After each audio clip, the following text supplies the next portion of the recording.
What's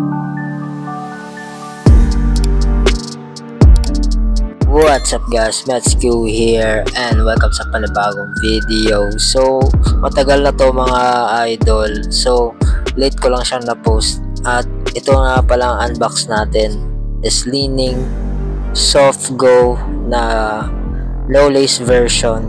So a quick unboxing lang tayo, detailed look sa shoe na to. And colorway nito is black brown, a colorway. And ito na siya mga lods. So walang lace yan. Di ka na yuyuko nito pag suot mo to mga lods. So ito pala may Li-Ning logo dito sa may heel. Tapos yung upper niya is napaka-breathable ng upper nito mga lods. Ayan, kita-kita yung paa mo dyan. And then may plastic cage dito na manipis lang dito sa may lateral area. Ayan. Ayan, butas-butas din yan. Ayan, may nakasulat dito na cool shell. Ayan siya mga lods. And dito naman sa toe box, ayan, medyo makapal din yung toe box dito para protect sa toe area. Napakagaan din nito mga lods. And dito naman sa tongue part may Soft Go na logo nakasulat dito. Ayan, see-through din siya mga idol. Ayan, kitang-kita yung kamay mo dyan. Ayan, napaka-breathable ng uppers nito mga lods. Dito naman sa medial side, ayan, may plastic caging na manipis lang din. Tapos butas-butas. Dito naman parang may plastic na material dito. And ito naman sa tongue part, may logo dyan.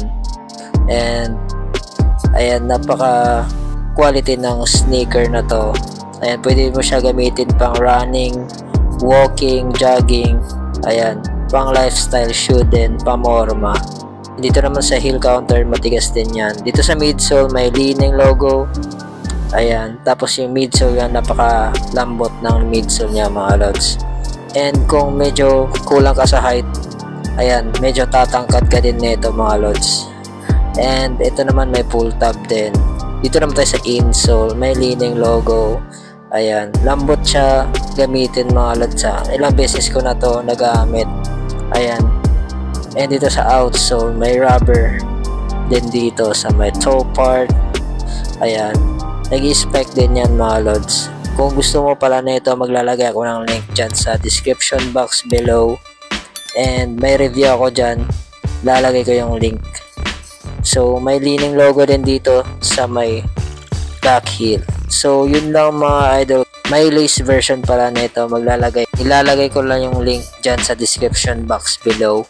So yun lang sa quick detailed look ng Li-Ning Soft Go lace version. So yun lang, don't forget to like, subscribe, peace out. Li-Ning Soft Go lace version on Feetlook.